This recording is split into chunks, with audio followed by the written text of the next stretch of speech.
So we're going to be continuing our Q&A on relationships.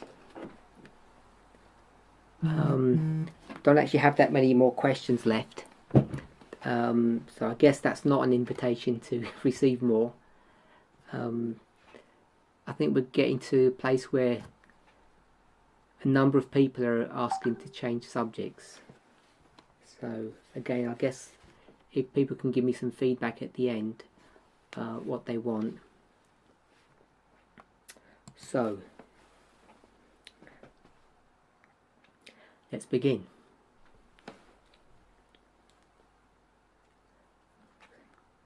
What advice can I give for getting to know someone without getting carried away or letting our feelings become so overwhelming that we cannot form platonic friendships with someone we are interested in?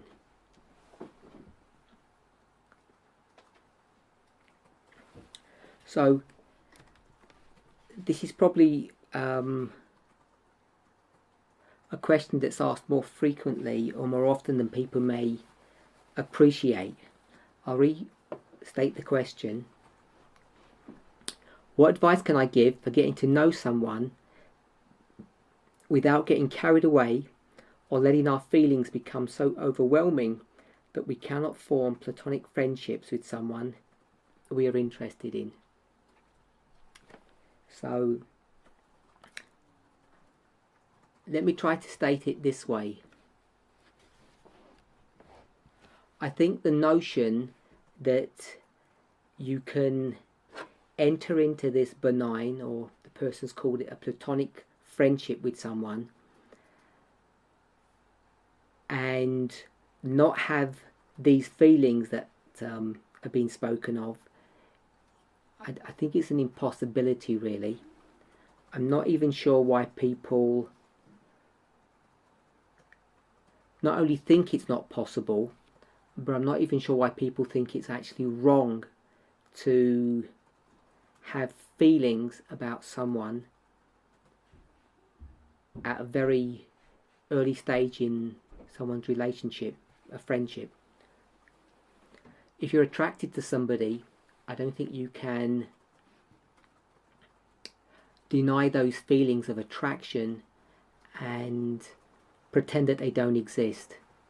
Now, you can pretend to the person, and you can certainly pretend to the outside world, but I don't think you can actually pretend to yourself.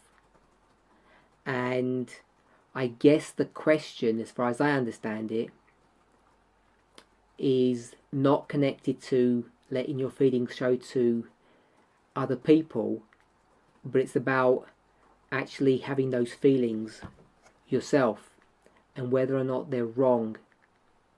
So my understanding is that it's completely natural to have those feelings, and trying to pretend that they don't exist or to squash them, I think is an endeavour that's doomed to failure. The person asks about these feelings become so overwhelming. I think there is a place to control emotions and feelings, but to pretend that they don't exist, I think is living in a pretend world, in trying to have a false experience about what human nature really is. I think I don't want to prejudge, I don't even know who the questioner is, but I think questions like this come from a conservative mindset, that we actually think it's wrong to be attracted to people, we think it's wrong to have strong emotions about people without entering into some kind of relationship with them.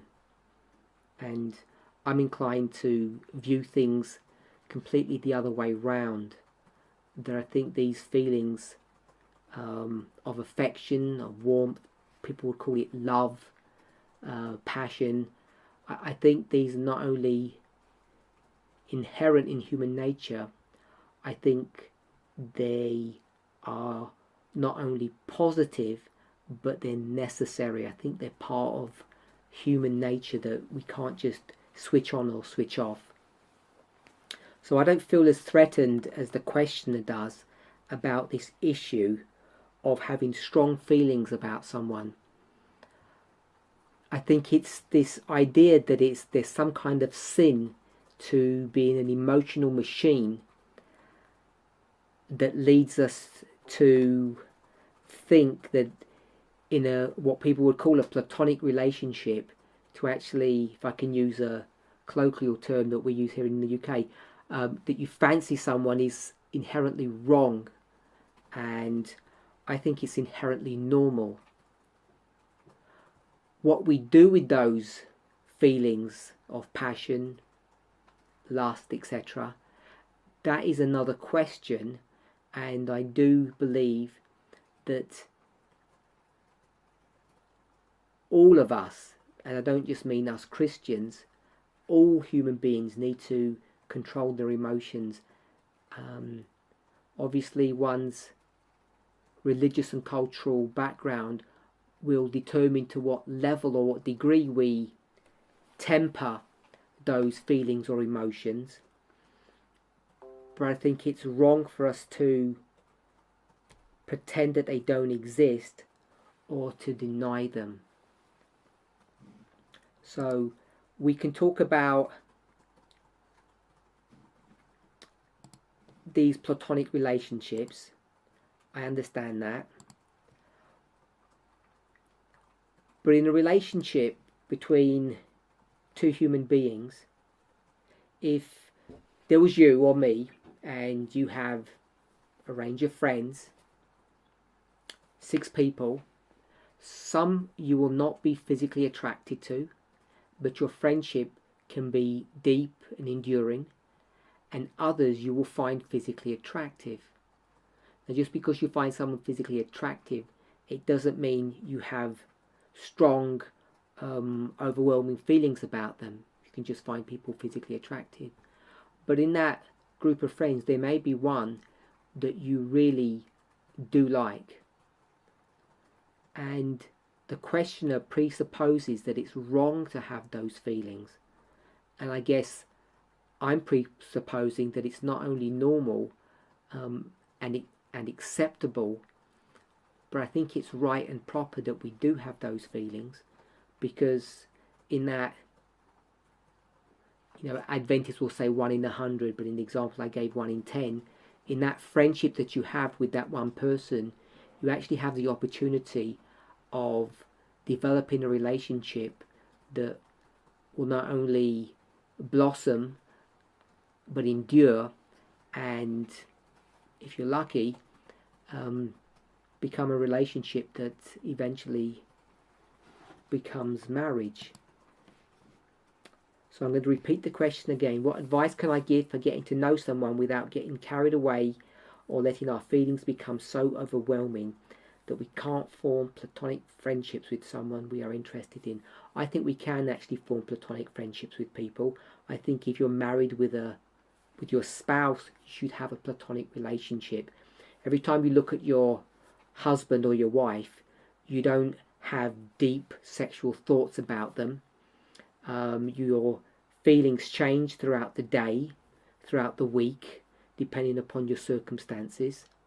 So I think it's a falsity to think when you're passionately in love with someone, all you ever dream about them is, some kind of illicit, intimate sexual thoughts. The range of thoughts that we go through with people that we have deep affection for changes through the day, through the week. So I think we can form good, solid friendships with people that we are physically attracted to. I don't think it's necessarily wrong. What we do with those feelings, obviously, is a different discussion. But the fact that we have them, I don't think is necessarily wrong. I think it's a pretense to pretend that they don't exist. Now, what I think actually will happen with most people is either that strong feeling will subside and will essentially fade away, and you'll just get to know them, and that passion that you have for them will subside after some time. There are others that it doesn't subside with. It endures, it may even strengthen. And I think in those situations you have something that people call different names. I'm just going to call it chemistry or electricity. There is some magnetic attraction between the two of you, and those feelings don't just subside, they continue to grow and develop and strengthen. And I think that's how relationships should be built. Not that you meet a stranger or you go on a dating agency and you hook up with someone and they become your boyfriend or girlfriend. And I mean that in the Adventist way. We will call it courtship normally. I don't advocate, and people who know me know I don't advocate going from nothing to courtship. I think it's a bad move. I think people who do that get themselves into a lot of trouble. And I think the reason why we see more trouble today than we had in the past is because our expectations of our relationships with our spouse are much greater today than they were in bygone ages. And the reason why our expectations or our demands upon our partner are so much higher today than they were in the past is simple. And I think it's this: that the relationships that we should have outside of that intimacy, that one-on-one that you have with your partner. I'm just thinking of your siblings, your parents, your uncles, aunts, cousins. For many of us don't exist. We don't have strong ties to close or even extended family as people would in bygone ages. We live on, in a community where we don't even know our neighbours. This is not just a function of country living or city living. Most people have no idea who their neighbours are. They don't wander in and out of their homes. They're not deep friends. They don't know what's going on in other people's lives. And all that erosion of, I want to call it, intimacy with those who should be in our lives has for many people evaporated. And therefore those needs need to be met. Even if you're not conscious of it, they need to be met, period. And they end up will have to be met by your spouse. So I think that's an important thing to remember when we're having this discussion. So just in summary then, when we talk about platonic relationships, I think people have a very rigid and very strict definition of what that means. It infers that there's no physical attraction that you can have.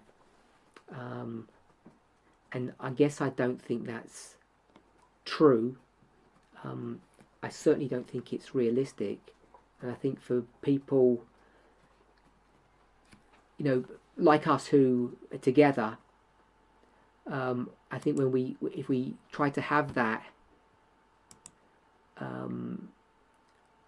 position, I think we're actually not being true to ourselves. I don't think it's reality that people live in this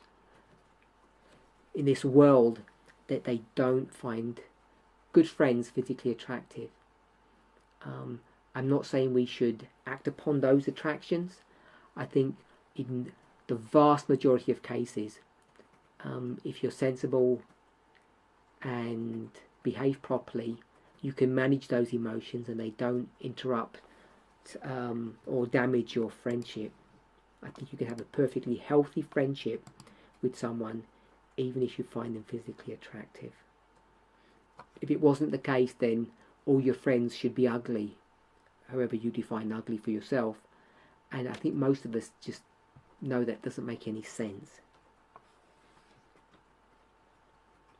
And the reason why I think this is important, because I actually think this is the mechanism or one of the stepping stones in actually forming a proper relationship in marriage. I think, to me, this is the way that you can develop a good relationship in your marriage, by starting off in these steps. The next question.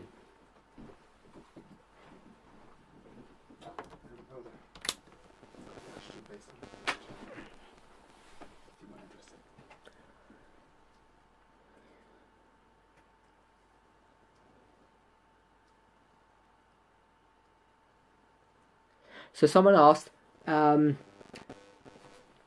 obviously we don't just have friends in this movement, we have friends outside of the movement. And what do we do when we get into those situations? So if you're in that situation and you're not able to manage those feelings, because I don't think you can just. People talk about suppressing those feelings. I'm not sure if that's even possible to do. You can manage them. I don't know about suppressing them. If you find things getting out of control in a friendship that you know could never lead anywhere, which would be an illegitimate relationship. The Bible might call it fornication. Perhaps we would feel uncomfortable using such strong words. But if you find yourself in that situation, I think what you would have to do is begin to temper that relationship that you have with that person. If you see in your own thinking that, if I put it this way, it's getting out of hand, that you're not able to manage your relationships, your relationship with that person who's not in the movement, I think you'd have to be cautious about how you interact with that person so that you don't get yourself into trouble. So someone says all your friends should be ugly if you can't control yourself. I guess that's one way of looking at it. I said that kind of tongue-in-cheek, facetiously.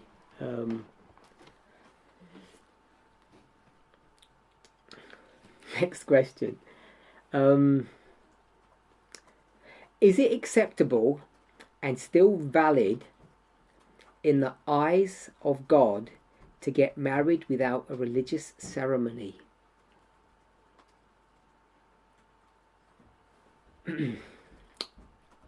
So basically, it's a question again that comes up reasonably often nowadays. Is someone wants to be married? Can they marry with just a state ceremony? Do they have to have what we would call a Christian wedding or a religious ceremony? Does God need to bless their wedding? You can express the question in different ways, but it always leads to that same point.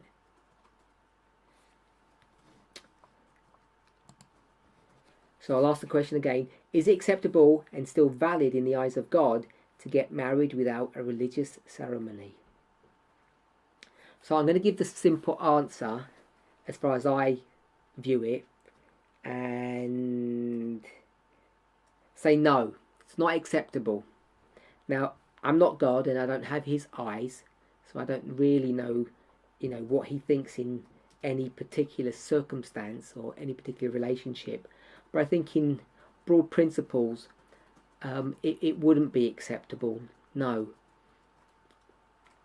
In the same way, it wouldn't be acceptable to be baptized by the state, to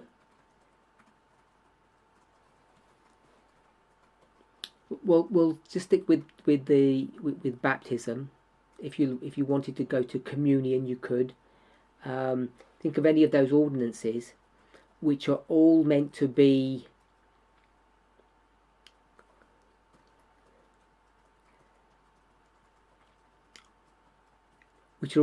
symbols of a relationship that we have with God, or our entrance into the kingdom of heaven, depending on how one views those models. You can view them different ways.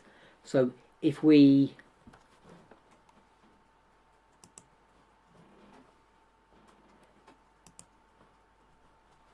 if we were to think of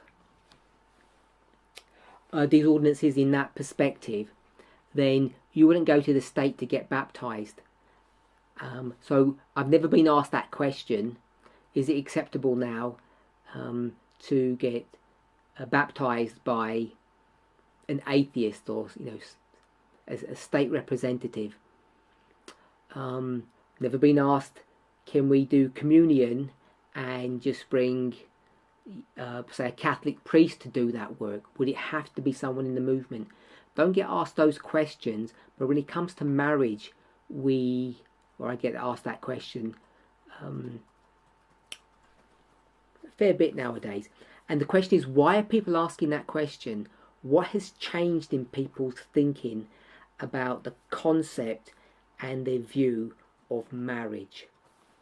So I want to suggest that, like all the relationships that we have been given in this world with other human beings, they are all parables. They're all meant to represent our relationship with God in some shape or form. As I said, these ordinances, and I've just mentioned marriage, particularly baptism and communion, are all representative of some kind of form of entrance into the kingdom of heaven, but they can also be understood to be some kind of commitment between ourselves and God. Our relationship with Him can be viewed in both ways, depending on one's point of view. So what is marriage? Why have we been given marriage? What is it supposed to represent or symbolize? I think we all know the answer to that, and I really want to just view this in a very simplistic way. Marriage is a symbol of the union of a human being with God. And just in the same way we could view baptism as the death of self and the resurrection of a selfless life that is committing to serve God. Communion is, again, the rejection of an old life. In fact, it's a recommitment of the rejection of that old life, that you are now partaking of God's body and blood, and from that ordinance you walk away renewed. Flesh of my flesh, bone of my bone, blood of my blood. There's this oneness, and marriage is supposed to represent that same union, the oneness between a human and God. And therefore, if that's what it's meant to represent, how could the state enact that? I think it's the same question that you would ask, that can the state perform baptisms? And I think most of us would recognize that that just cannot happen. You could argue, if you want to be consistently logical, that the state could do everything for us then. In that case, you could get your local politician and he could do the sermon for you. Or you could get a local atheist who was a highly moral person, and they could do the church service. We obviously know all of those things become ludicrous. And so in the same way, I think the whole ethos, the whole purpose of marriage is a religious ceremony. It's a religious enactment of a human becoming one flesh with God. And if that's what marriage is supposed to represent, then how could we perform that ceremony without involving Him? Now, this leads on to another question, or it's probably a side point. We all know, if you went to Romans 6 particularly, Paul describes what baptism is like, how it functions. So I know people are really excited because one of the sisters said that no one's ugly and we shouldn't be speaking in those terms. But we've had a slew of dialogue since that thing, and people are arguing one way or the other, or apologising one way or the other. I really don't think the purpose of our discussion is to have side discussions on the chat group about the appropriateness of whether someone finds a particular person attractive or unattractive. So if I could ask us to refrain ourselves from the conversation, either if you're attacking someone or you're trying to defend your position, that's not the purpose of our meeting today, to argue the linguistics of what ugly is or is not. So if I could ask you to please stop. Thank you.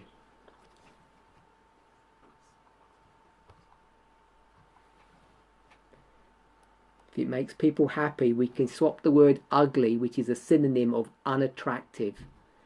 That makes it any easier for you to swallow the harshness or the sharpness of that word. People are unattractive to people. It's a natural phenomenon of human nature.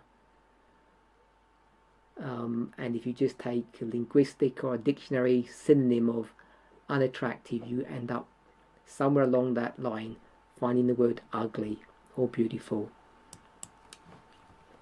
So I think we're getting distracted on the point that I wanted to make on that issue.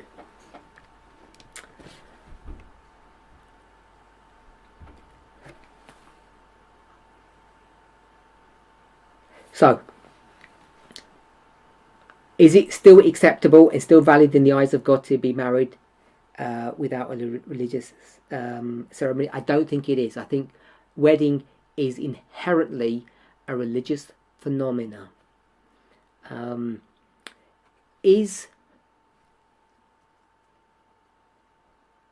two people who just live together, to use a horrible term that some people use, I don't think it's very nice when they say they shack up. Is that an acceptable way of living, for two people to come together and act as though they were married, if I can say it that way, but never go through the ceremony itself? Would they be considered to be married? So depending on what your metric is, your measuring stick, I think you could easily say yes. All that they don't have is a third party giving them a certificate, if you like. Now that certificate can come in various forms, shapes or sizes. In some circles, that certificate would be a piece of metal around your finger. I guess the modern version would be a silicone band around your finger. In other places, it would be a piece of paper that said you and this other person were married on a certain day. So what I'm suggesting is that when people come together and live together, the only distinguishing feature between that relationship and what we would tend to call marriage is if a third party acknowledges that. And I'm suggesting that third party can, depend on one's perspective, can be either human or divine. So in the situation of Adam and Eve, there are no other people there to be answerable to. So the witness to that, or the third person, is directly God, of course. And if you're an atheist, or you are marrying in revolutionary France in the 18th century, then the witness would be essentially the state. And the only thing I wanted to point out with that was the following. We all know, in fact the vows teach this quite specifically, in order to be baptized, you have to first be converted. The vows actually speak about having fruits of repentance. You're required to exhibit fruits of repentance before you would be allowed to be baptized. I think most of us would find that common sense until you start thinking about it, because baptism is supposed to mark the point when you leave one kingdom and enter into another kingdom. The direction of your life has changed.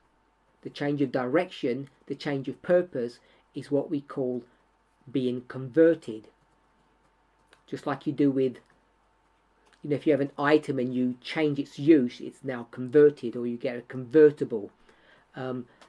They all give this idea or concept that you have a change of role, a change of purpose. And that's what baptism is supposed to represent. And yet we claim that you're required to be converted before you get baptized. So if you're already converted, what's the point of being baptized? Why do that?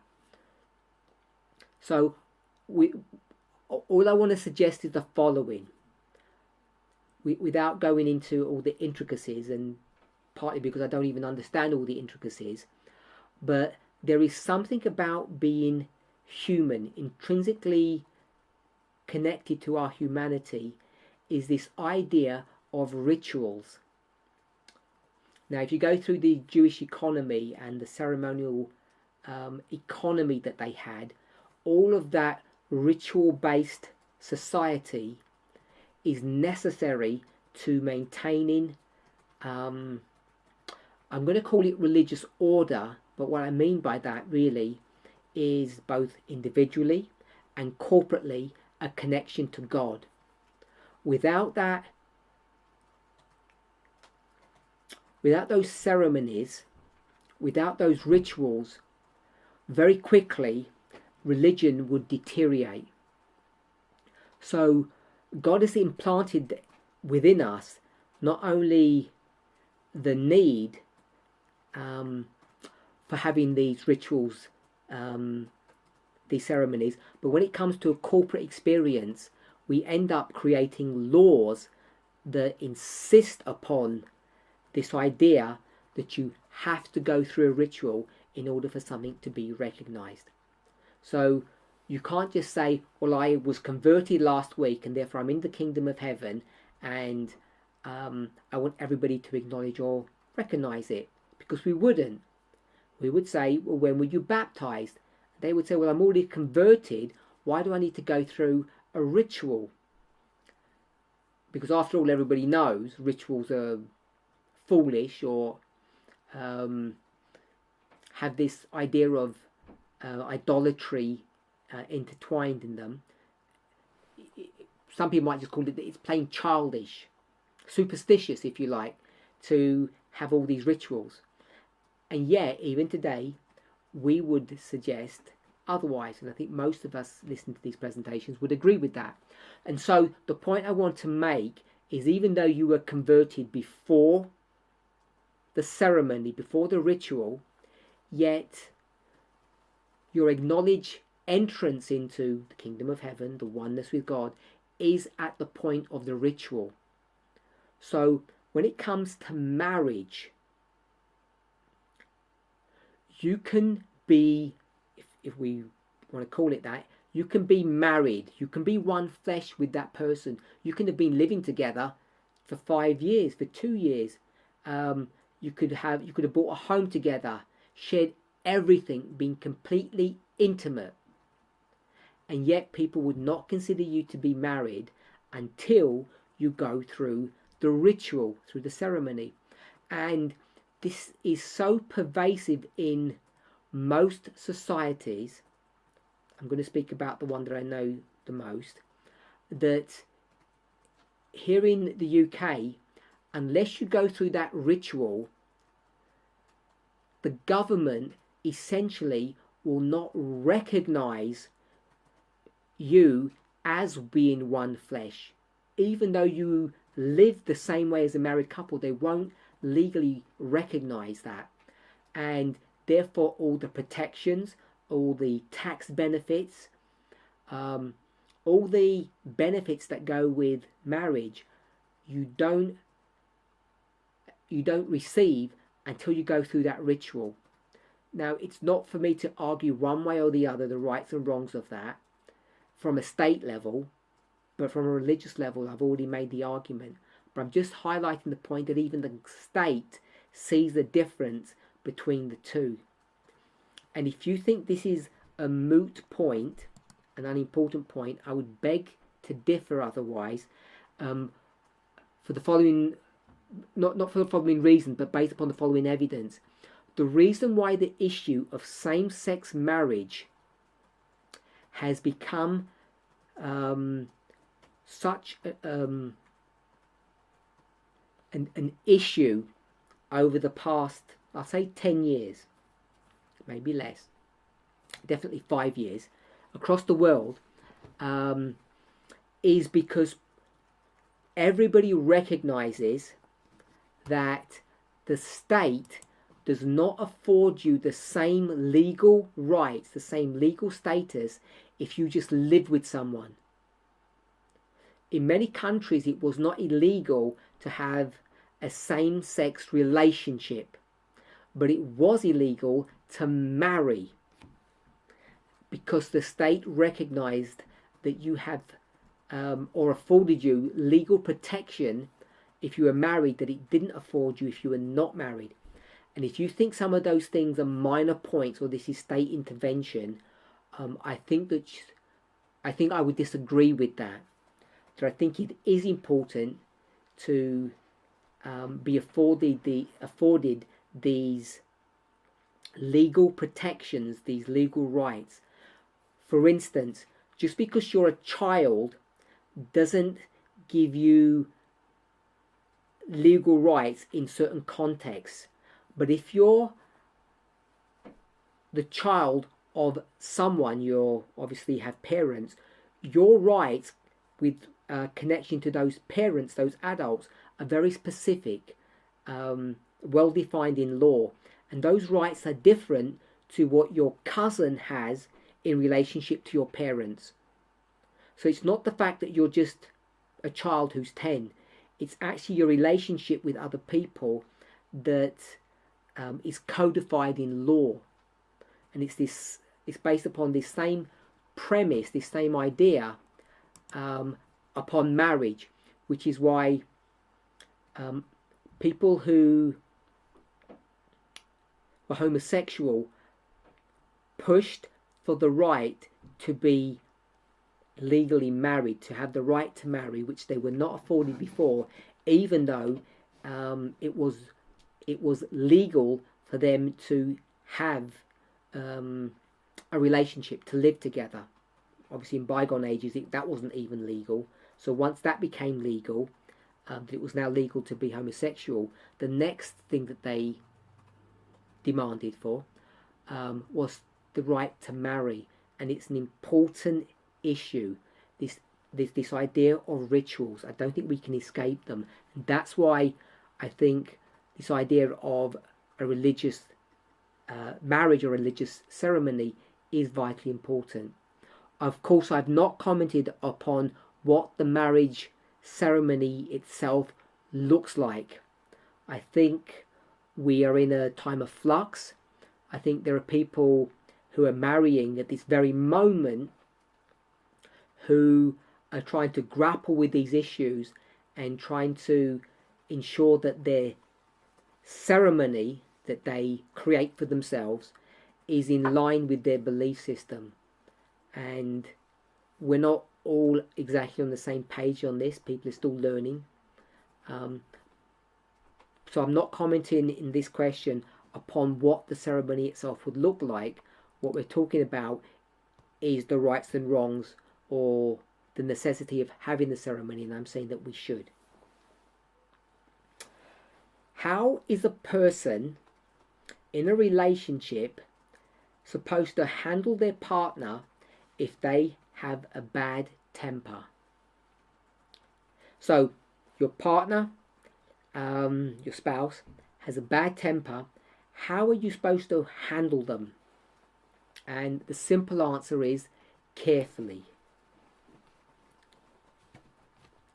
Of course, there's a bit more to it than that.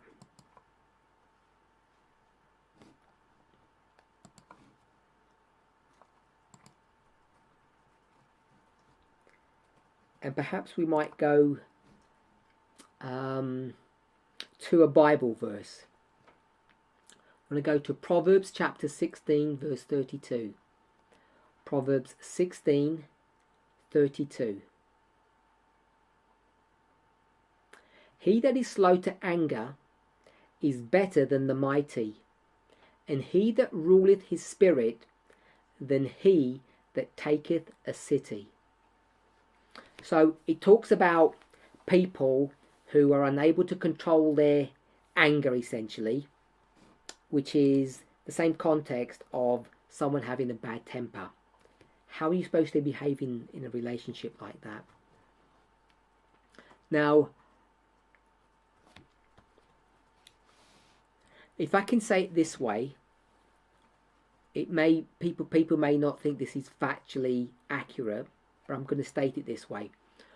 In our movement, we have come to a place when we speak about equality, which almost all the time is dealing with gender inequality, that we have what people call a zero tolerance policy. Now, you can go on the internet and look up the phrase zero tolerance policy. It's a phrase that's been well used, somewhat misunderstood, I think, or can be understood in different ways. But if you go to various countries who purport to have, arrived into the 21st century and believe in social justice, particularly when it comes to women's rights, they talk about having a zero tolerance policy when it comes to certain crimes or certain issues. For instance, paedophilia or rape or stalking or violent abuse, depending on the situation, depending on the country. There is this notion that more and more this idea of what people call zero tolerance is becoming the new norm. And I guess we have picked up that phrase and employed it in our own vernacular. And what we have done with that phrase, what we mean by that, or at least what I understand I mean by that, or how I interpret that, is perhaps different to what other people might think. So I want us to hold on to that point. So the other thing is, your spouse has got a bad temper, and it would be okay if they had a bad temper and you could put them in a cage and lock them up until they calm down. You don't have to see them, hear them, and then when they calm down, they could press a button and you could unlock them, and you could have a normal life. If you could do that, it would be pretty much okay. But for most of us, we're not able to do that. We're not able to disengage from the effects of that bad temper. So with this idea of zero tolerance policy, I want to introduce another concept or another idea, and people have again picked me up on this point.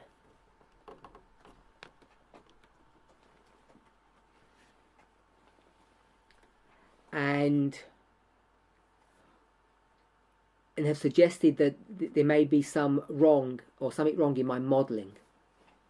And this is the point that they disagree on.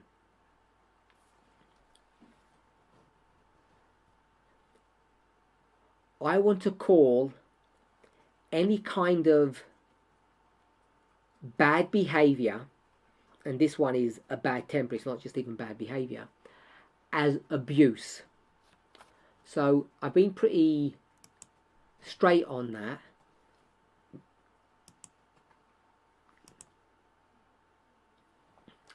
That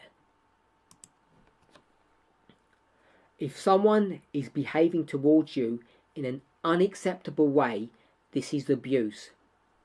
So what happens when you do that is you broaden your understanding what abuse is.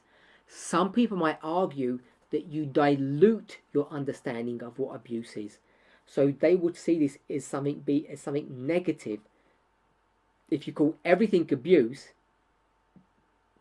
then when you get serious abuse, you might just not think about it much, because even the most minor indiscretion would be labelled as abuse. So I know not everybody sees it in the same way, so I'm only explaining the way I see it. I think it's far healthier to say that any kind of bad behaviour in a relationship is some form of abuse. Just in the same way that if we were going to talk about racism, if we talk about institutional racism, I don't know what people understand that to mean, how they view institutional racism. This may not be a technically correct definition, so please don't pick me up on it and correct me on it. But I want to say it this way: you could have people in an institution who are not racist, but there are rules and regulations that have been put into place which they have to adhere to, and those rules and regulations are themselves racist, and therefore we have what we would call institutional racism, even when it's run by people who are not racist. So that's what I want us sort of to understand institutional racism as. And I'm going to make a big jump from that. There may not be any direct connection. In society, particularly today, particularly this year, I think, especially if we were all living in the United States, in the past you may have been able to get away with saying things or doing things, speaking your mind in a certain way, which today, after all that's happened, particularly the events beginning May 25th, now make some of those things unacceptable. So we have the Black Lives Matter movement to thank for some of that. I'm not saying all of it, and I'm not saying they're the only movement that have changed the way society sees things. But some of the things that even 12 months ago people might get away with saying, it becomes a lot more difficult now to do that. And people are starting to use the word not microaggression but micro-racism. You make these little racist inferences that in the past people may not even have picked up on. The instigator and, if I call it, the victim or the recipient, they may not even either of them realise what was happening. But now, as it's been brought out into the open, people are now being challenged on even what I'm going to just call micro-racism. Some racist sentiment or idea that is so subtle you might not even notice it unless someone picked it up. And of course, people of colour will say they had sensed it or felt it for a long time, but they weren't. Society was not in a place where they could verbalise or speak about it. But we're in a different place now.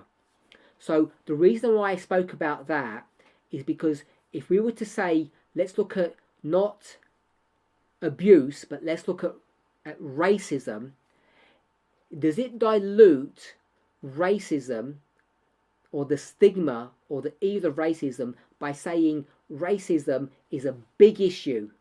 You know, even those teeny little things at this extreme, not those big ones here. You're not on the street and someone is openly chanting something at you, or if you're a person of colour, you have to wear, a certain type of clothing or a logo or a label or something to identify who you are. We're not talking about those extremes. Most society is never there. In the West, it's obviously not there. It's completely illegal to do that. But we're talking about those very small, subtle things that people of colour recognise as being racist, but in the past they would have just tolerated, because people would not have understood. They didn't have a voice. There was no platform to express their hurt. And you get to a place when you're the recipient of all of this abuse, where you become desensitized, or it becomes normalized, so it doesn't even actually hurt you that much anyway. But we're not at that place today in the world externally. It's an open topic where people can now express themselves to a degree where people say that we all need to be educated on this issue, and that racism at the very this very extreme, this minor racism also needs to be discussed and addressed, not just the big ones. So if we can take that moral and bring it into the arena of abuse,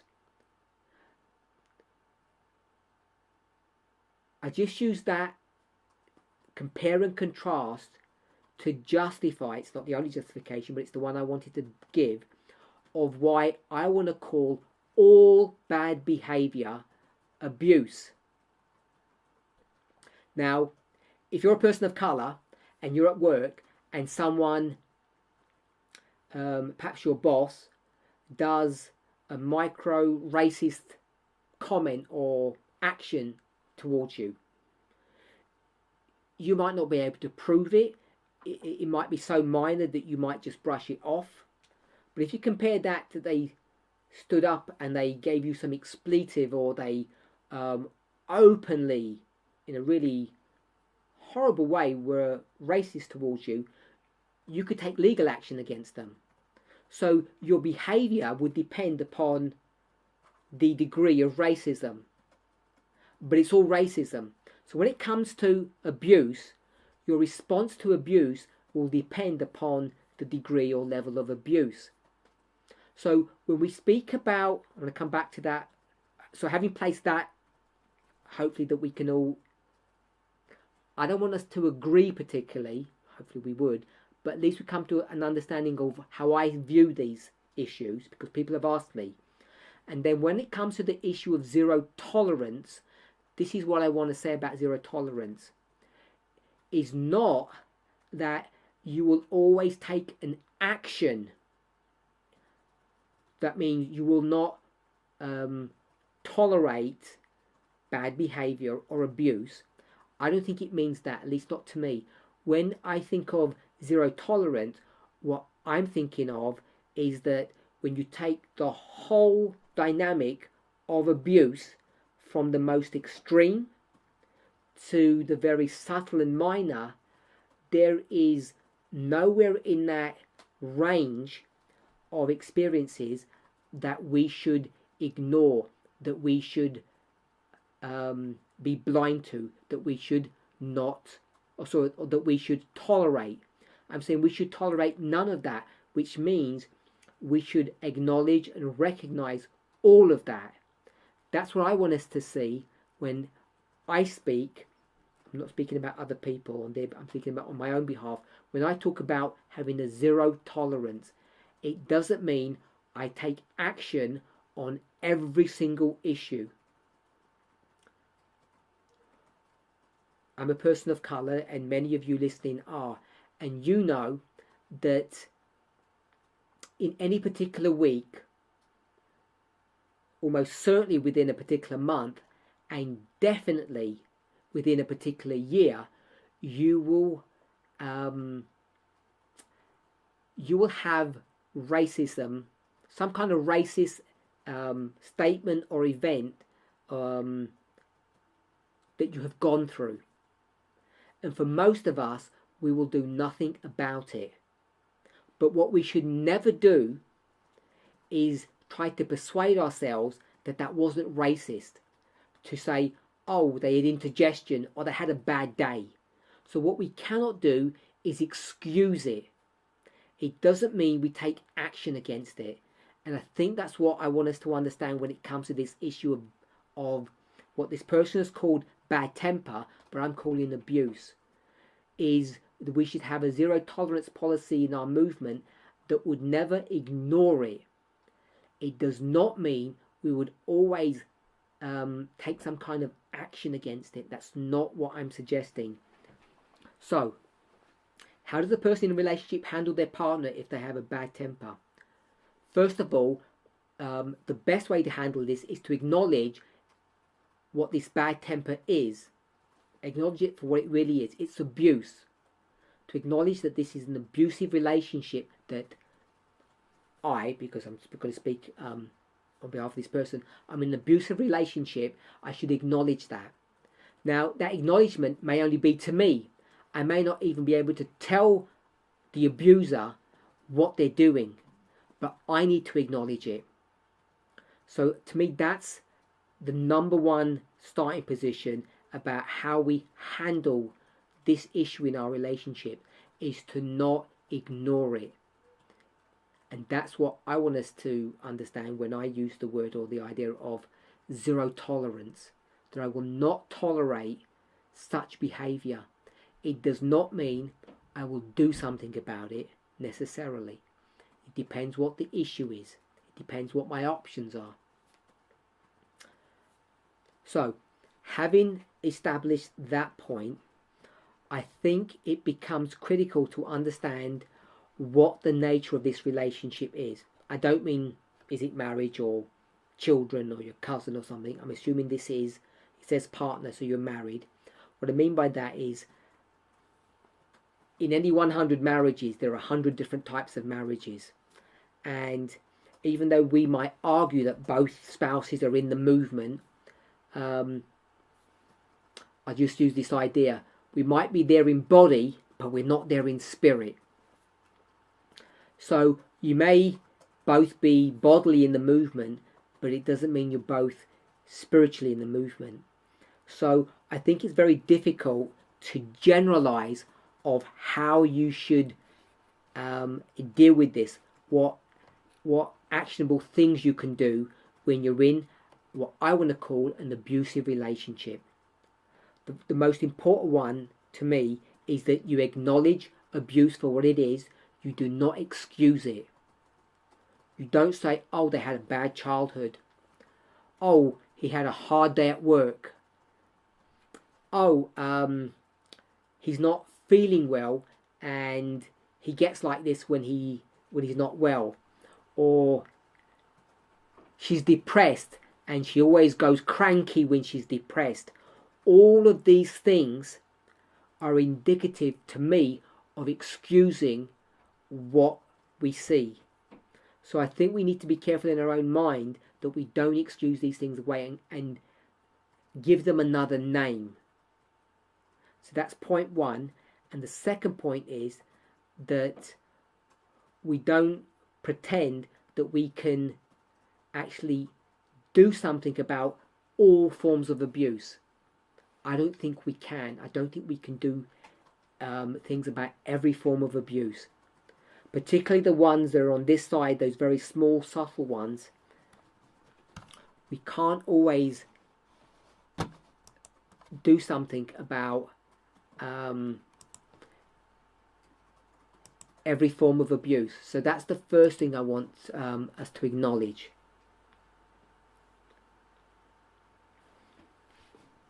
I want to read a Spirit of Prophecy quote, which isn't directly answering this question, but I think it's, I quite like this I think it's quite nice. So this is taken from 19 MR, Manuscript Releases, Volume 19, page 344, paragraph 3. I'll put it on the chat.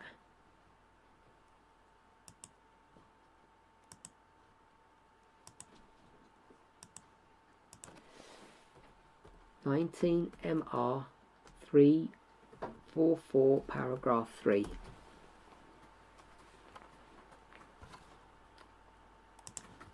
So,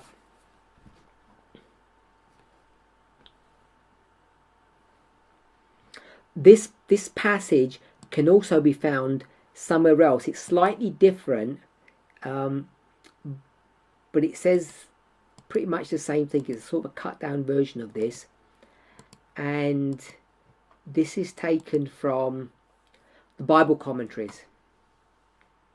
This is 3 BC. I'll put this one down as well. 3 BC, page 1160. The 3 BC,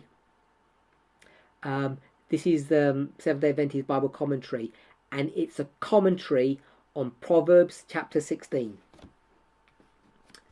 This is the commentary series, and Proverbs chapter 16, and it's dealing with verse 32. It's the verse that we read at the beginning. So I'm not going to read from 3 BC 1160, but I'm going to read from the 19MR1. The 19MR1 is quite similar, but I'm just going to say it's a little bit more expanded, if I can say it that way. So this manuscript, 19MR, is actually manuscript number 1411, 1114. And this manuscript is called The Ladder to Heaven. People often call this Peter's Ladder.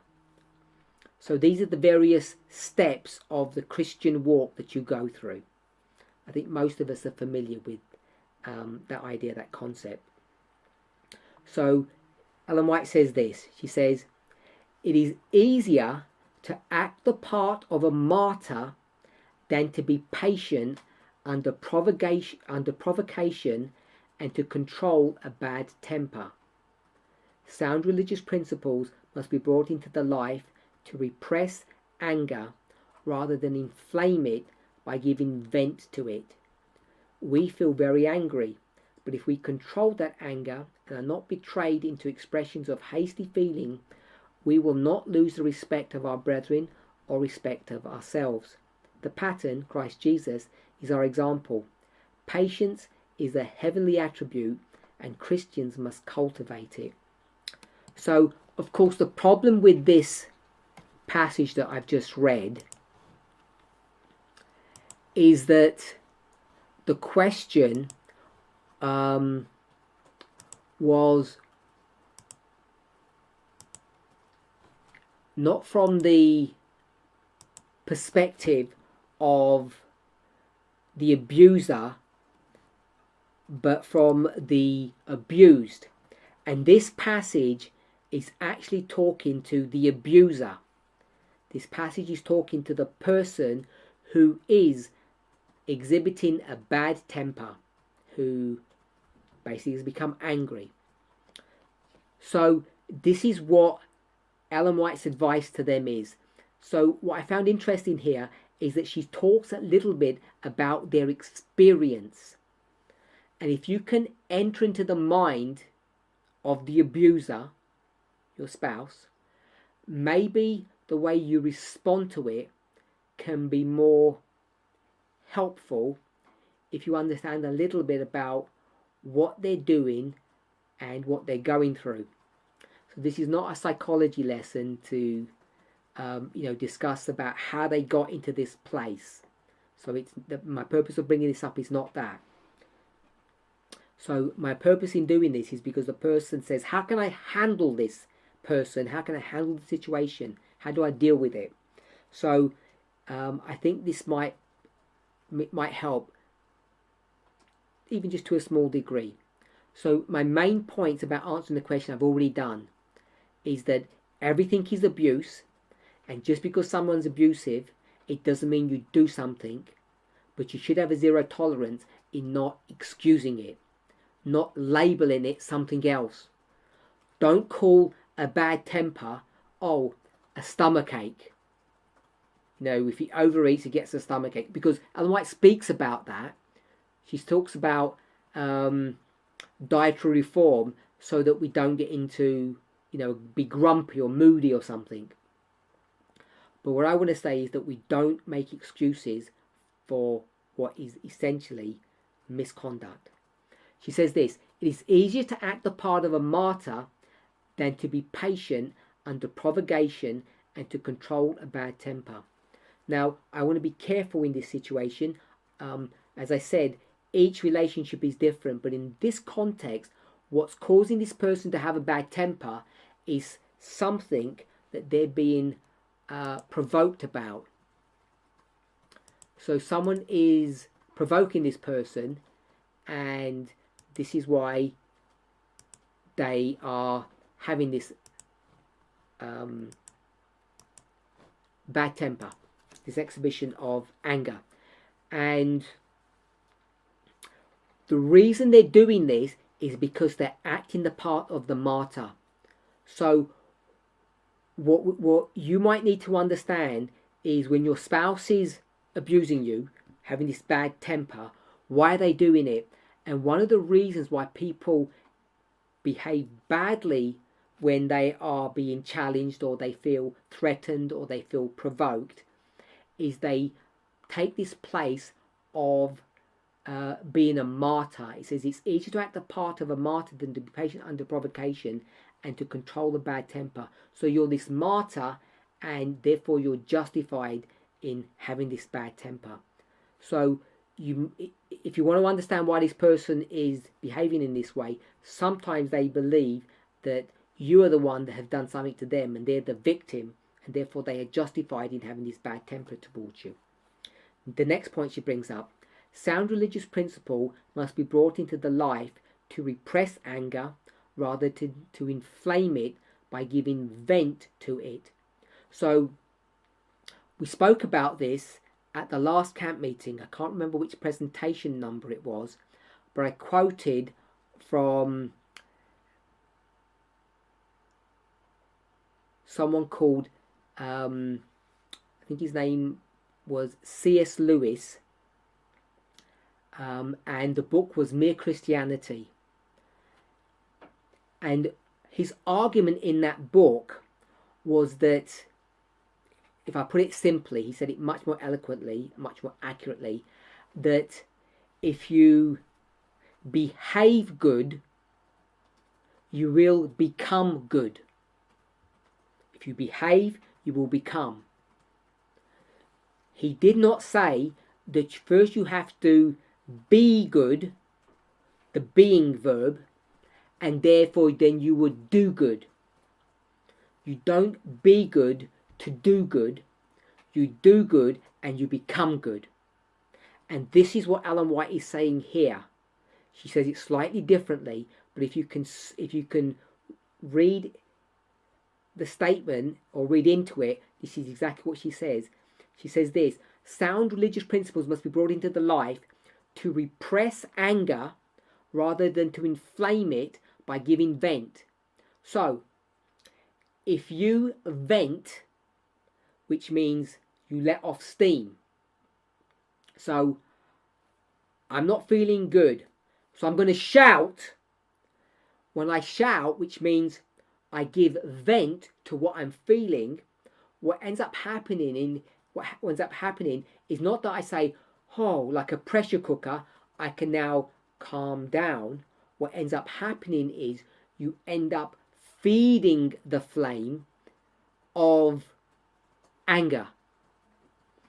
It's like if there's a fire here, you're not supposed to open the door or open the window to allow the wind to blow the flames out, because they will just make the flames get bigger. The book was called Mere Christianity by C.S. Lewis. Mere Christianity. Mere means only. If someone can just type that on the chat group, Mere Christianity. By the way, I try to avoid often giving references, because whenever a speaker like myself gives references, people think that I'm endorsing that author, which is why often I don't give the references. And when I don't, I know what people end up doing is they end up searching for these documents that I'm referring to, or that I may have glanced through, and I may have read 10% of a document, pick something up and people say, well, that was good, the rest of the other 90% may be good. And I don't endorse materially. If I endorsed it, I would give you the full title. I would recommend it. So this one, Mere Christianity by C.S. Lewis, I wasn't endorsing that. It's someone else had actually posted that reference. So blame that person. We're all going to blame you, okay? It's not me. So what she says is this. If you're not feeling good, don't give expression to your feelings. But if you do, you just inflame it. You don't release pressure. We're not like steam machines that once the pressure builds up, you just open a screw and some steam comes out and now all the pressure drops. We don't work that way. We work opposite, completely opposite. That is a counterintuitive model. The steam pressure cooker valve, or whatever you want to call it, machine. When we give vent, we make it worse. The pressure gets built. The fire becomes raging. What we're supposed to do is repress not just the feelings, but what we're supposed to do is not give expression to them. And the expression of giving those feelings is extremely damaging. So I really like that point. We feel very sorry, but if we control that anger and are not betrayed into expressions of hasty feelings, we will not lose the respect of our brethren or respect for others. So what I want us to remember is most people, when they are abusive, they have within them their bearings. We call it conscience. Most people are conscious of the fact of that they're being abusive, that they're doing wrong. And what happens in those situations is they begin to have a sense that you, the one that they're attacking, no longer respect them. And not only that you don't respect them, but they actually lose respect for themselves. And I think this is a really important principle, because if you react to that and say you're just a worthless person, what you end up doing is reinforcing this idea that they have lost your respect, your admiration, if you like, and it makes it much harder for them to actually be drawn back or won back. And then lastly, the pattern Christ Jesus is our example. Patience is a heavenly attribute and Christians must cultivate it. So if we are provoked into a situation, we're not supposed to let our tempers get the better of ourselves. Now, all of that we just read was from the perspective of the abuser. The question was asked, how do we handle our partners? So I think I've made my position clear on a couple of points. One of them is we should have zero tolerance. Understand it for what it is. It's abuse. It's wrong. It's not acceptable. Second, just because it's unacceptable, you have a zero tolerance of acknowledging and recognizing it for what it is. It doesn't mean you will do something about it all the time. Depends what the abuse is. And then, if we could try to, at some level, understand what's going on in the thinking of the abuser, the one with the bad temper, because sometimes there may be in this situation something that has happened to provoke them or cause them to behave like this. Now, the person used bad temper. The person didn't ask if my husband punches me in the face when we get into an argument, because they know that there are degrees of abuse. So this passage that we read from the Spirit of Prophecy is not applicable to what most of us would acknowledge as, clear abuse.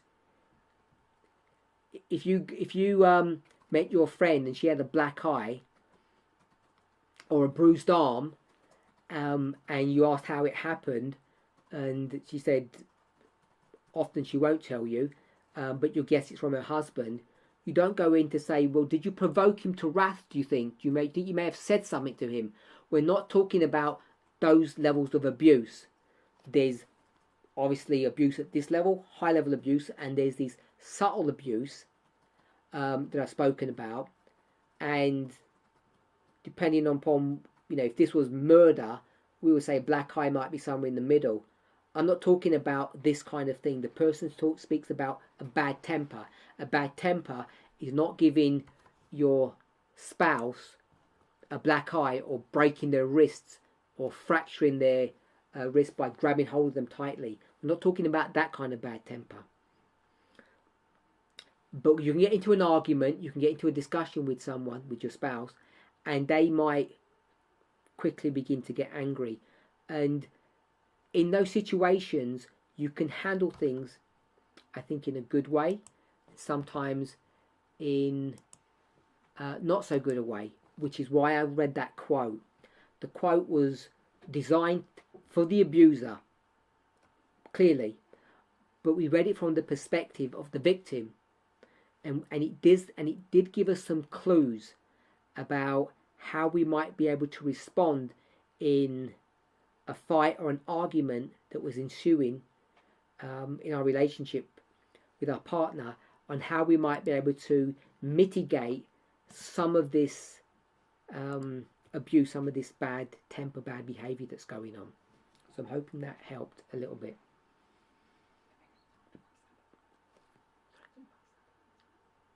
Oh, because everyone's in different time zones.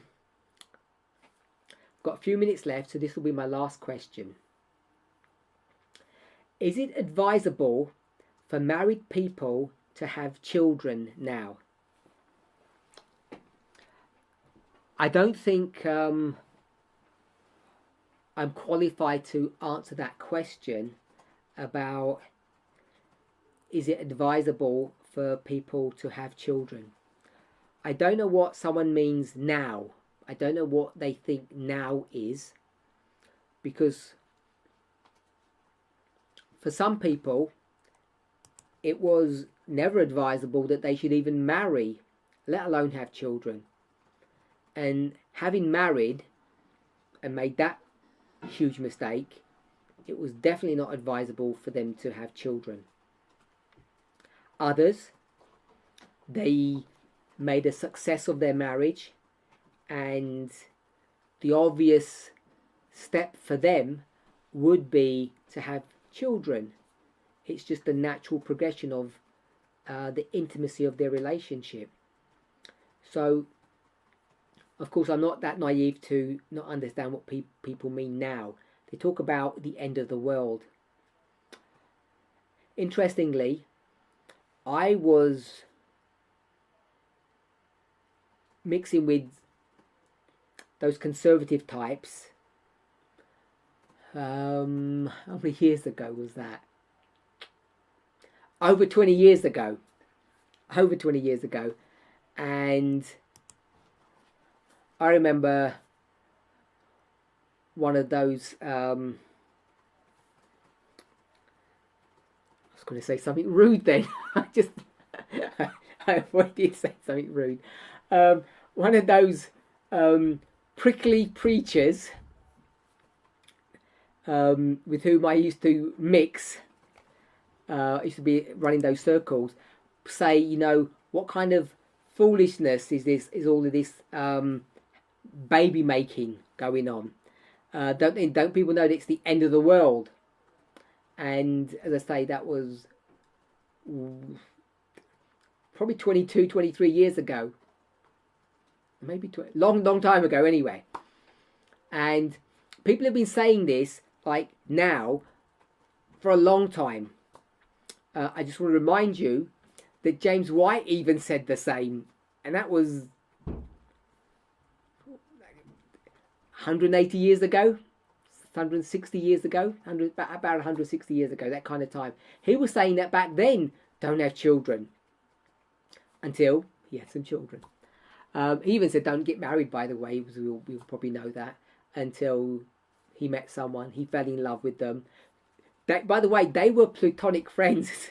Just so that you know, James White and Ellen White, Ellen Gould at the time, they were platonic friends. He was meant to be basically her chaperone, her guardian. From what, by the way, is he chaperoning her from? From all those other men. If you can understand the irony of that. He was meant to protect her, not from coyotes or wolves or something, not from bandits. He was meant to protect her from other men, and he ends up having her himself. And I would argue that they had a platonic relationship that went, depending on your direction, went south really quickly or blossomed really quickly, depending on how you want to view things. So, people have been saying this, don't have children now for a long time. I want to remind you, this is not even a 160-year-old problem. This is the 2,000-year-old problem. Of course, we mustn't forget that. You go back to Matthew 24, and it's not advisable to have children back then. So this idea of not having children, I think, now is a really problematic subject.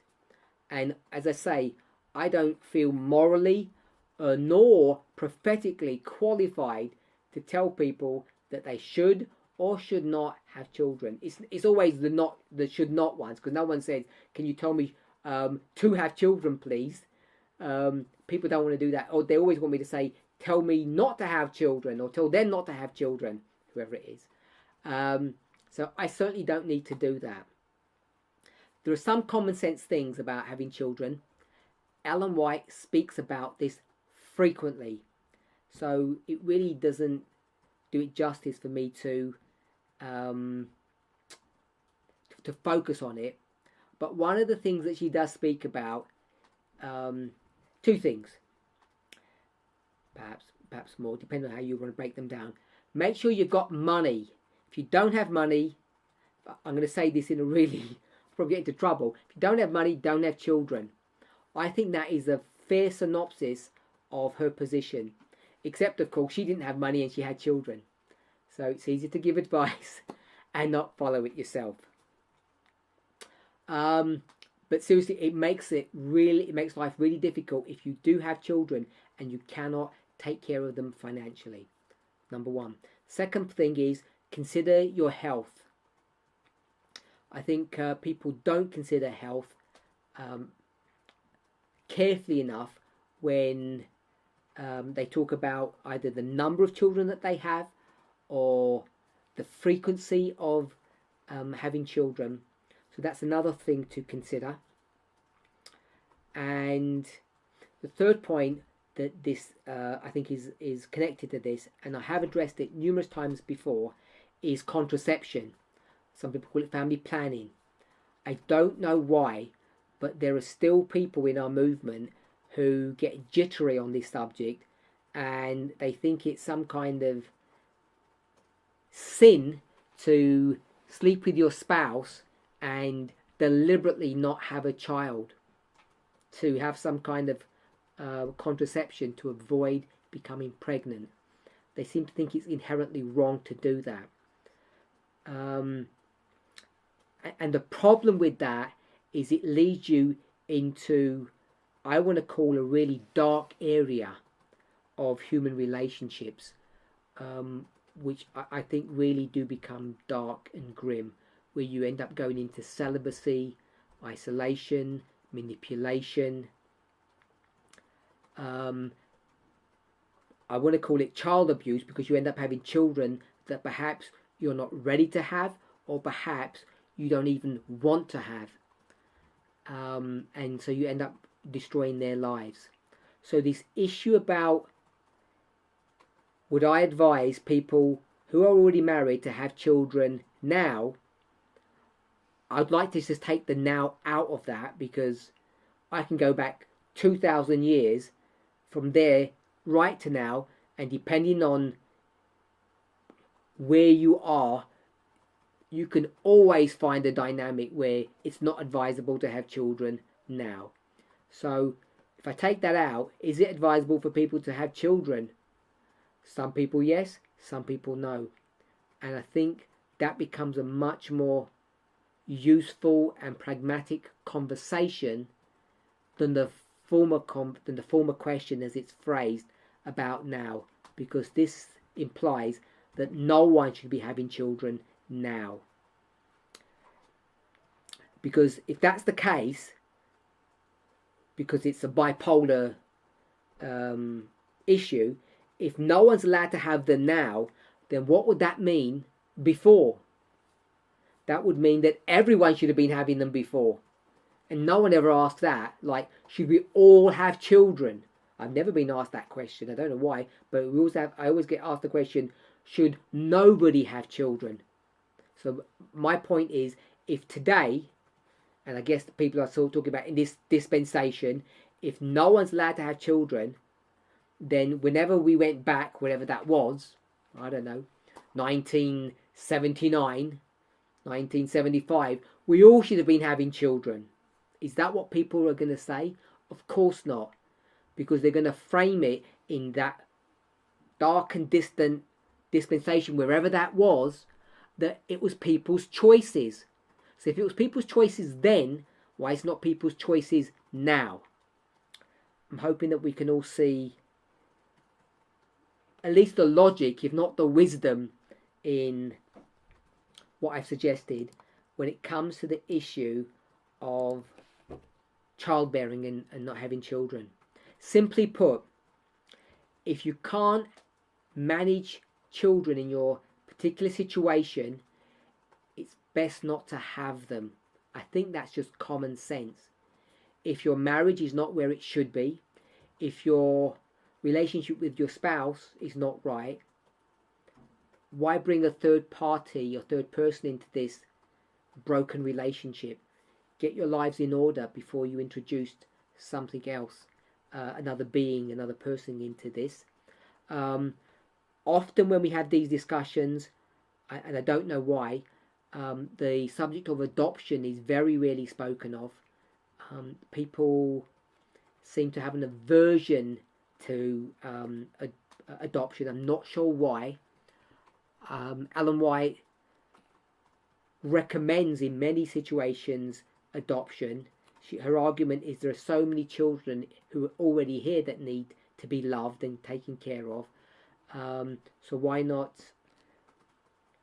if you do want children, if you do want to make a difference in the lives of someone, why not try to help someone who's already here?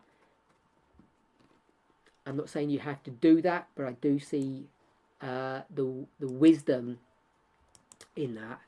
I'm hoping that the rest of us also can see the wisdom in that. So I've answered 4 questions today.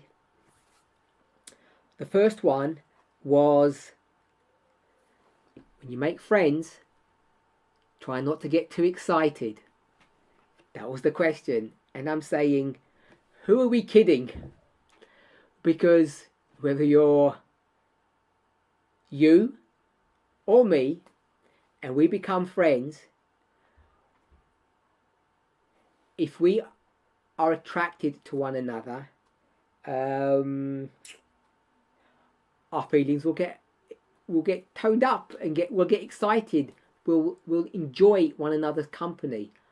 I think it's part of the human experience. I think it's necessary. I think it's good. I think it's even healthy. Does it need to be managed? Of course it does need to be managed. I'm not saying that.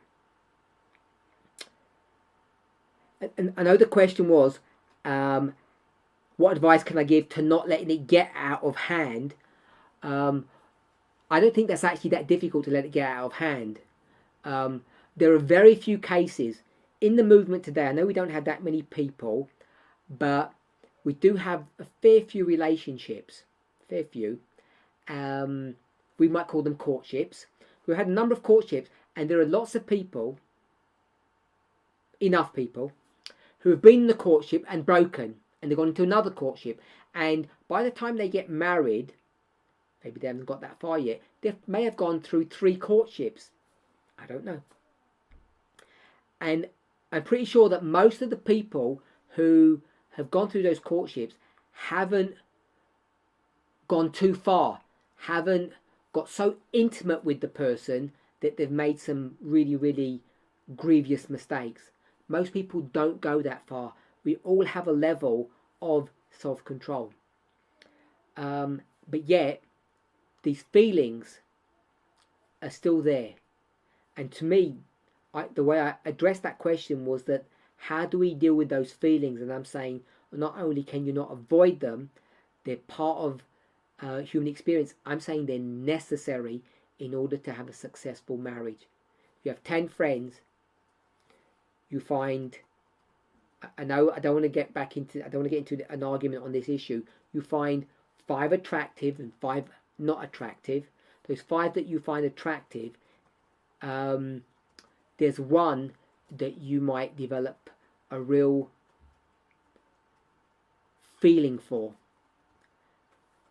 And it's that one person that, if things were to go well, you have an attraction both physically, mentally and spiritually. You become one, you go into a courtship and you get married. I think that's how it should work. I think this blind dates are not a good option. I know people in this chat group, if you can believe it, who actually advocate and recommend that they're good. I personally do not think, I'm not of that party. I guess everybody has their own opinion on the subject. My opinion is, I don't think it's a good idea to do blind dates, to enter courtships with people that you don't really know well. Some people think it's good and some people don't. So if you want to court someone, get to know them first. That's my recommendation. Number 2, do you need to have a marriage ceremony? I'm saying yes, you do. Marriage is a parable of a relationship between a human and their creator.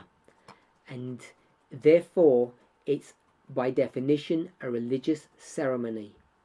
No one gets baptized by people in the world, because we all recognize this ritual is a divine mandate. What do you do if your spouse has a bad temper? 2 points, 0 tolerance. Everything is abuse. Let's call it for what it is.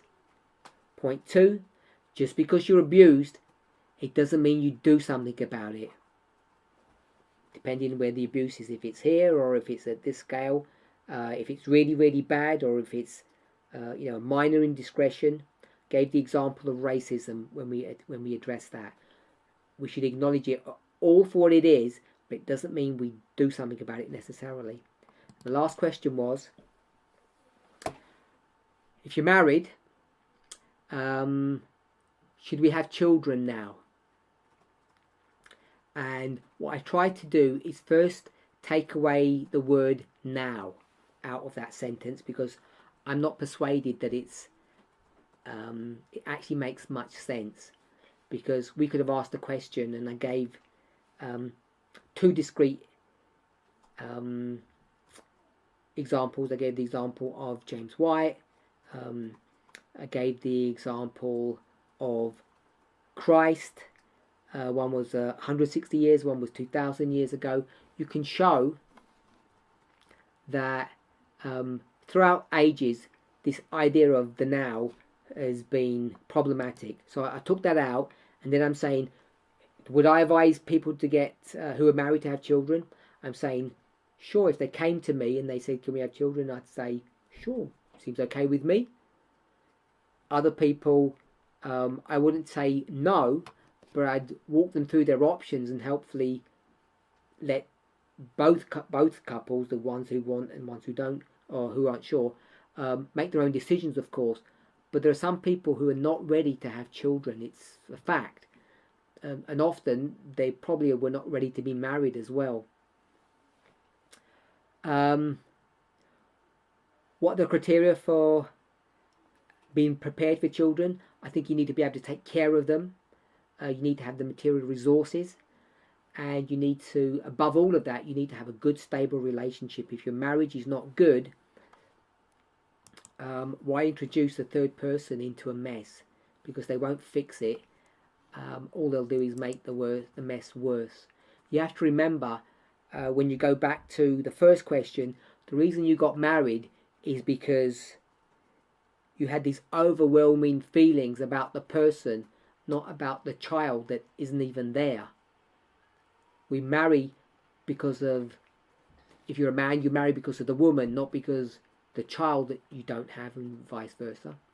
Also mention the fact that I don't know why there's so little talk about adoption. Adoption, I think, is a good option for many people. I would say, thankfully, we now live in a society where adoption can be practiced if you're single. There are many single people who I think would make good parents. And again, in bygone ages, because of stereotypical ideas, it would never be considered that a single person could be a good parent. I think that's been defunct long time ago. And I think many single people are and can become good parents. So they're the 4 questions that we had. I hope it was a blessing to you. As always, I try to spend a little time on these questions. Sometimes they have overlapping concepts or ideas instead of just rushing through them. So we started with a clean board and we ended with one. I'm sorry for that. I know sometimes it can get a bit much just sitting here listening to me without any kind of movement going on. I hope everybody was blessed. Let's close with prayer.